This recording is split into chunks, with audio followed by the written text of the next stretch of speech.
Sempre esqueço. Tá pronto aí, Mari. Pode compartilhar. Ah, fui. Pronto, aqui até para vocês visualizarem um pouquinho uma petição nossa, tá? Como é que a gente faz. Cada defensor tem um pouquinho do seu estilo, mas segue basicamente isso aqui, tá? Aqui tem aquela parte introdutória. Inicialmente, eu sempre gosto de tratar da execução penal, onde eu vou detalhar todos os processos que o reeducando responde, qual foi a pena, data do ocorrido, que ocorreu o delito, a sentença e o trânsito e julgado. Tá? Esse detalhamento ele é muito bom para a gente começar a ver se não há possibilidade de prescrição, que é outro assunto também. Porque quando a gente olha a data do delito e olha a data da sentença, por mais que às vezes não tenha a data do recebimento, quando você vê uma determinada distância, é um clique, peraí, deixa eu dar um confere aqui se não está prescrito retroativamente. Aí você vai lá, confere a data do recebimento e vê o período do recebimento até a sentença. Enfim, a sentenciada foi condenada na sexta vara, no processo tal, pena X, foi condenada na 12ª, dos entorpecentes, foi condenada na segunda criminal do crimes contra a criança, por roubo também. Aqui tem a data em que ela foi presa, solta, presa, livramento condicional em 2017, foi restabelecida em 2018, e ela foi presa decorrente de um mandato da Vara de Execução Penal por supostamente descumprir as condições de livramento condicional, encontrando-se em reprimenda desde então.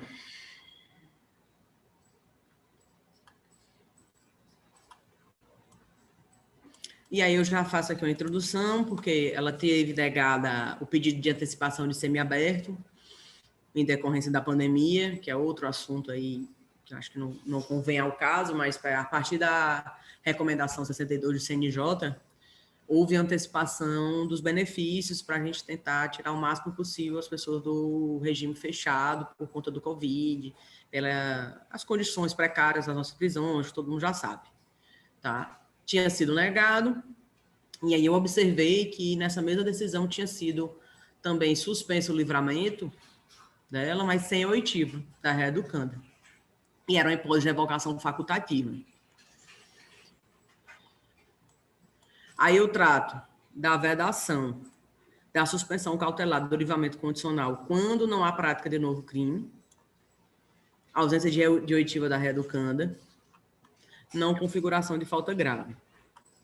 E aí deixa eu puxar aqui com vocês a jurisprudência, tá? Que não faz sentido eu sair lendo a petição. Vamos aqui, ó.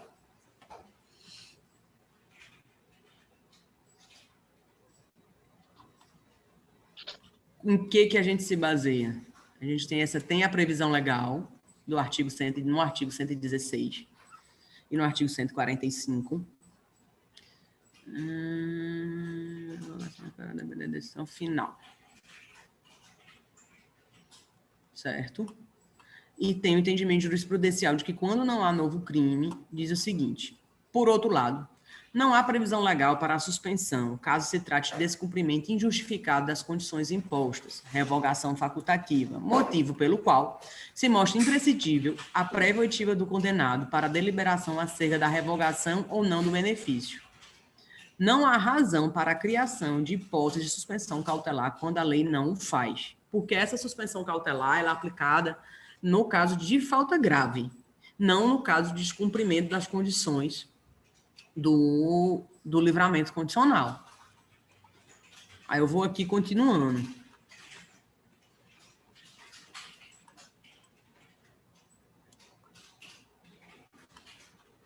Situação diferente, a jurisprudência já entende, e aí ela já faz a analogia, mesmo que Malamarte permite, quando há prática de novo crime, ela permite a suspensão condicional do livramento condicional. A suspensão do livramento condicional, na realidade, condicional. Esqueci que foi muito condicional para uma frase só.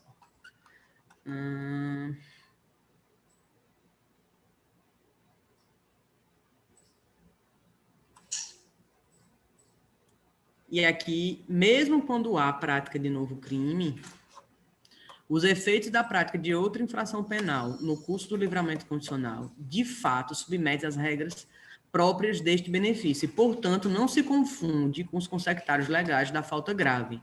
Ou seja, a gente não pode puxar o descumprimento das condições do livramento condicional e dar as mesmas consequências para o caso da falta grave por falta de previsão legal.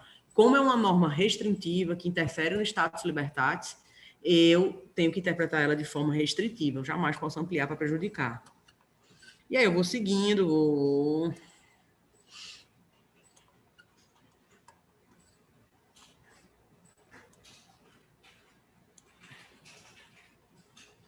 Porque o que acontece? Como com essa revogação, ainda que nem tinha sido confirmada, do livramento condicional, nessa ocasião o juiz também alterou a data base.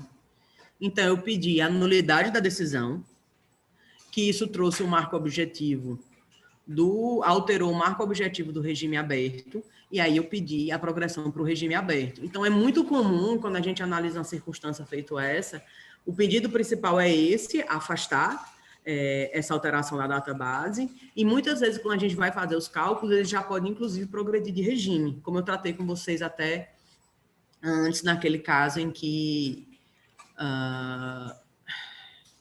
que a reeducanda, que como não teve a homologação da falta grave, prescreveu e a data base retornou à data base anterior e ele já tem direito ao regime semiaberto desde 2016. Tá? Então, isso é algo que tem que se prestar bastante atenção. Eu vou mostrar para vocês aqui, rapidinho, um atestado de pena emitido pelo sistema, pelo CEU. Antigamente era diferente no processo físico. Com o CEU, os juízes vão lançando os dados no próprio sistema e ele faz os cálculos, tá? Inclusive, vai ser uma grande celeuma quando a gente começar a ter os processos criminais posterior ao pacote anticrime, porque os percentuais nem sempre casam com aqueles que era da calculadora antiga do CNJ. Mas aí eu não sei como é que a gente vai proceder. Mas, por hora, vamos aqui. Está aqui os dados do reeducando. Aqui, normalmente, traz o processo dele e traz os crimes que ele praticou, traz a vara e traz o trânsito julgado. Às vezes, não colocam o trânsito julgado, eu não entendo por quê. E aí, embora tenha informação disso no processo, tá? Então, vamos aqui. Deixa eu abrir outra coisa aqui com vocês. Eu vou só mostrar pela hora, não vai dar para eu... Ele está no regime fechado e vai ter o direito ao semiaberto aqui no dia 4/6/2026, ou 2022. Vamos lá. Os crimes que ele tem é o 35, que é a associação para o tráfico, e o 33, que é o tráfico de drogas. O 33 é pela fração dos 2/5, está aqui. E o 35, como não é crime hediondo, por mais que seja associação para o tráfico, ele vai para a fração de 1/6. Aqui. Certo? Deixa eu ver se tem mais alguma coisa. Isso é a primeira coisa que a gente analisa. Não é raro eles pegarem esse somatório e aplicar exclusivamente os 2/5 e não fazer a divisão para aplicar 1/6 para a pena do artigo 35 e 2/5 para a pena do artigo 33. Michel e Renata, acrescentem algo. Aí amanhã abre o CIAP, abre o processo, tá? Pra não ficar com brabinho comigo. Mário, eu vou acrescentar só para não levar bronca também, sua. Só para deixar bem claro, a gente estava falando sobre, acho que a gente está fazendo umas críticas nas últimas aulas sobre a falta de execução penal nas cadeiras da faculdade, muitas vezes vem como eletiva. Quando tem como eletiva, isso interfere muito, eu acho que em algumas coisas que deveriam ser basilares, deveriam ser fundamentais na execução penal.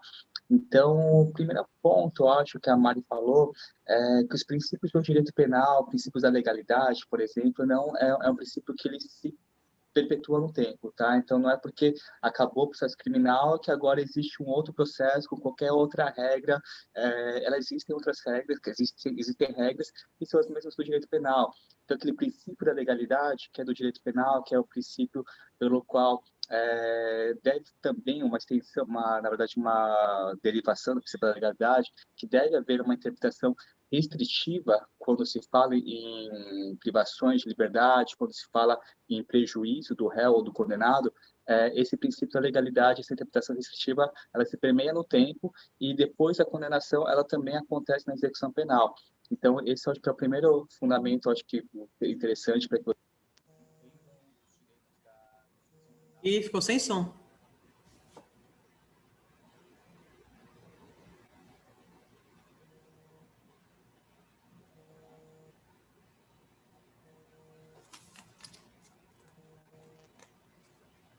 Estão me ligando, você sempre me liga. Então, esse é o princípio da legalidade, é um princípio que a gente já trabalhando bastante naquela peça, de um caso que eu falei ontem. A Renata, inclusive, é a defensora do caso que eu falei ontem com vocês, da pessoa em situação de rua, que foi preso, que é do caso do Diego Camelo, que foi preso. A gente trabalhou bastante numa peça, que eu falei depois que a gente consegue utilizar muito essa peça como fundamento para outros casos. E a gente consegue utilizar para outros casos por causa desse princípio da legalidade, tá? Então, trabalhei bastante com essa ideia. O princípio da legalidade, ela tem uma visão interpretativa restritiva quando é para prejuízo do réu e uma visão ampliativa. Ela permite uma analogia em bonum parte. Por isso que a gente teve também aquele caso da remissão ficta que eu falei para vocês, das pessoas que deixaram de trabalhar em razão do Covid, então permite-se uma interpretação ampliativa nesse sentido. E saiu... Pelo princípio da legalidade. Então, tem esse problema do sistema progressivo, tá? E o livramento condicional, que a Mari falou, só para ressaltar. Então, o livramento condicional não é mais um sistema progressivo de cumprimento da pena, ele é uma outra coisa, é um procedimento paralelo. E é um sistema paralelo. Então, as regras desse sistema aqui, da progressão, ele não se aplicam ao livramento condicional. Essa é uma dúvida que acontece muito, a gente vê muito esse equívoco no judiciário. Por exemplo, uma pessoa que está no regime semiaberto e consegue livramento condicional, ela entra no outro sistema. Quando ela comete alguma coisa, ela quebra o livramento condicional, ela deixa de cumprir as regras do livramento condicional, ela volta ao seu status quo. O status quo é onde ele estava no momento anterior, que era o regime semiaberto. Mas isso tem uma confusão grande dentro do judiciário, que eles entendem que é como se fosse a mesma coisa. Então, eles falam quebrou o livramento condicional, eu vou regredir ele para o regime fechado. Mas você não regride uma coisa que não está no sistema progressivo, você tem a consequência da falta de cumprimento dos direitos, das regras do livramento condicional, ela retorna ao status quo. Então, isso é um pouquinho que a gente está falando bastante sobre entender a execução penal, entender quais são as regras da execução penal, tentar entender a lógica de como funciona isso, porque a gente vê que na prática muitas coisas que decorrem de uma interpretação, talvez se tivesse um pouco mais de desenvolvimento enfim, de todos ali, de livros de execução, tivesse mais sobre isso, mais um pouco de pesquisa, um pouco mais... E olha que já melhorou bastante. Antigamente só tinha basicamente o Roy e o Renato marcando. Hoje já deu melhorado. Eu indiquei para bastante pessoal do André de Berardino também. Mas é o meu livro base hoje. Tá? Então, o livramento condicional, a progressão, o livramento condicional, que a Mariana está falando hoje, seriam dois sistemas diferentes. Tá? Então, na prática, as pessoas confundem muito uma com a outra, mas na teoria, na técnica, eles são diferentes. E essa confusão acaba prejudicando muito as pessoas que estão cumprindo pena. É só essa observação, Mário, que eu fazer para você. Ok. E aí, complementando o Michel aí também, agradeço aí, acabou que foi um pouco mais claro. Agradeço.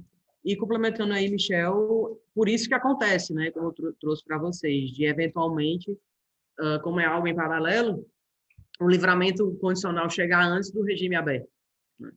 Isso é relativamente comum. Então, são coisas distintas, né? O livramento ele é tão somente a antecipação do estado de liberdade a partir de ele cumprir determinados requisitos. E aí, só para a gente fechar, eu estava dando uma olhadinha, é algo tão antigo, né? Porque quando a gente trata tudo que em tese é benefício para o reeducando, tudo que beneficia, né, a questão do status libertário do reeducando, na sociedade há um ranço muito grande, né? Independente da questão eminentemente política. E é algo, e aí ficam muito um teretetê, olha, são os direitos humanos, e são eles que estão acabando com tudo. Mas o livramento condicional, ele existe no Brasil, ele decorre do sistema inglês, ele existe desde 1822. Óbvio que não com a roupagem que ele tem hoje, regras distintas, mas desde 1822. né? E às vezes é bom a gente conhecer um pouquinho, apesar disso não repercutir no conhecimento em termos de processo, mas é bom às vezes a gente conhecer um pouquinho disso e vale a pena vocês lerem, vocês tentarem aprofundar para sempre conseguir estabelecer um bom raciocínio e além da aplicação meramente no processo, para poder a gente evitar que se repita e a gente fica quieto quando escuta algumas abobrinhas. Essa é uma delas. Esse é um instituto que existe desde 1822. Então, quer dizer que desde 1822 nós somos eminentemente garantistas. Só que não. Tá? Michel, mais alguma complementação? Renata, fica à vontade. Por mim, tudo bem, Mari. Não sei, dei bronca na Renata aqui. Eu tô participando, hein, Mari? Tem broncas pra mim, por favor. Não dá bronca, só Renata. eu tô aqui só para aprender. Quem parece. Eu tô muito pouco na execução, né? Muito pouco tempo na execução, né? Tô aqui só aprendendo. Olha, obrigada, viu? Várias coisas para mim foi bom para eu ficar revisando e clareando na minha cabeça. Mas uma coisa, Mari, ali então pra gente, Eita, não. Você consegue mandar o material? Eu acho que eu tenho alguma coisa, mas eu tenho que procurar, não sei onde tá, dessas tabelinhas. Eu prometo que eu vou te organizar. Eu tenho um, que inclusive foi até você que me mandou. Eu vou localizar direitinho e vou te mandar. É aquele primeiro que você mandou, acho que foi o primeiro PDF, e você mandou do pacote anticrime. E ele está com as tabelas bem boas, assim. E tem as tabelas aqui do livro, que estão com as tabelinhas bem legais, de repente eu escaneio bonitinho em PDF e mando. Tá ótimo. Aí eu coloco para o pessoal, tá em texto, mas acho que fica mais fácil para visualizar em tabelas. Mas, enfim, cada um vê mais uma opção para o pessoal visualizar melhor essa parte dos coeficientes. Tá bom, Mari, você tem que ir? Você quer adiantar? Amanhã a gente vai falar sobre o quê? Amanhã eu vou começar analisando os atestados de forma mais aprofundada. Tá? Vou falar alguma coisa de prescrição e regime disciplinar. Acho que aí a gente vai terminar mais cedo. Tá ótimo, então. Acho que quem tiver pergunta... Não vou aprofundar muito, vou tratar do basicão e vou explicar melhor a questão da database, né, que eu já dei uma antecipada hoje. E, no mais, fazer essa análise e tratar da prescrição, que é importante também. Tá ótimo. O database é bem importante. Tá bom, então, acho que você está com um tempinho mais corrido agora, Mari, então quem quiser fazer perguntas, a gente manda pra gente. Manda e a gente pode começar amanhã, né? Respondendo amanhã. Prometo. Ótimo, então. Tá, gente. Então, pessoal, acho que é isso. Mari, boa consultar com seu filho. Obrigada. De novo. Pessoal, até amanhã, então. Hoje foi mais rápido. Não, foi bem mais rápido hoje. Até amanhã, gente. Foi um prazer conhecer vocês. Beijo. Tchau, pessoal. Tchau, gente. Obrigada. Tchau, boa tarde. Obrigada. Tchau, até amanhã. Como é que sai aqui?